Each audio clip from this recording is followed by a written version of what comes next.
At that time, the disciples came to Jesus and asked, "Who then is the greatest in the kingdom of heaven?"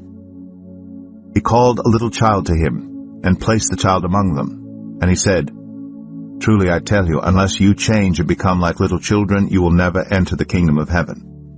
Therefore, whoever takes the lowly position of this child is the greatest in the kingdom of heaven. And whoever welcomes one such child in my name welcomes me. If anyone causes one of these little ones, those who believe in me, to stumble, it would be better for them to have a large millstone hung around their neck and to be drowned in the depths of the sea. Woe to the world because of the things that cause people to stumble. Such things must come, but woe to the person through whom they come. If your hand or foot causes you to stumble, cut it off and throw it away. It is better for you to enter life maimed or crippled than to have 2 hands or 2 feet and be thrown into eternal fire.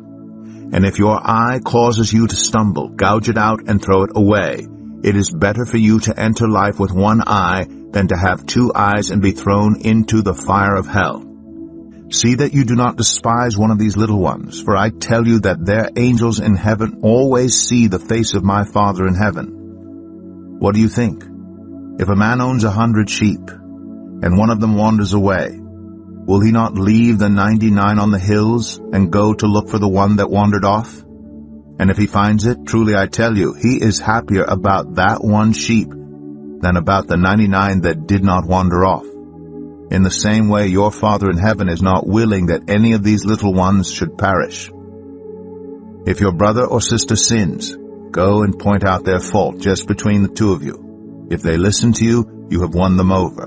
But if they will not listen, take 1 or 2 others along, so that every matter may be established by the testimony of 2 or 3 witnesses.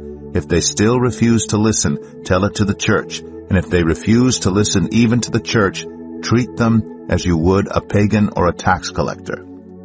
Truly I tell you, whatever you bind on earth will be bound in heaven, and whatever you loose on earth will be loosed in heaven. Again, truly I tell you, that if 2 of you on earth agree about anything they ask for, it will be done for them by my Father in heaven. For where 2 or 3 gather in my name, there am I with them. Then Peter came to Jesus and asked, Lord, how many times shall I forgive my brother or sister who sins against me? Up to 7 times?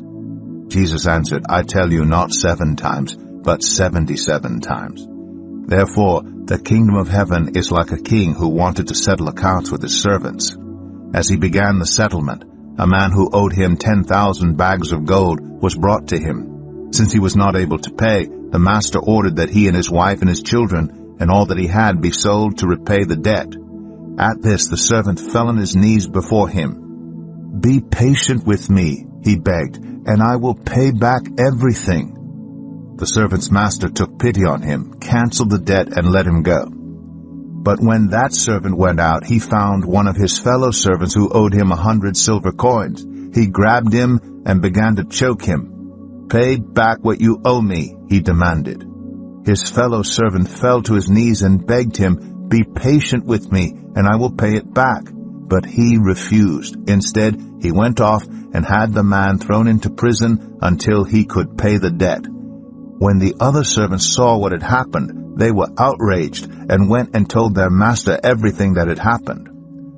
Then the master called the servant in. You wicked servant, he said, I canceled all that debt of yours because you begged me to. Shouldn't you have had mercy on your fellow servant just as I had on you? In anger, his master handed him over to the jailers to be tortured until he should pay back all he owed.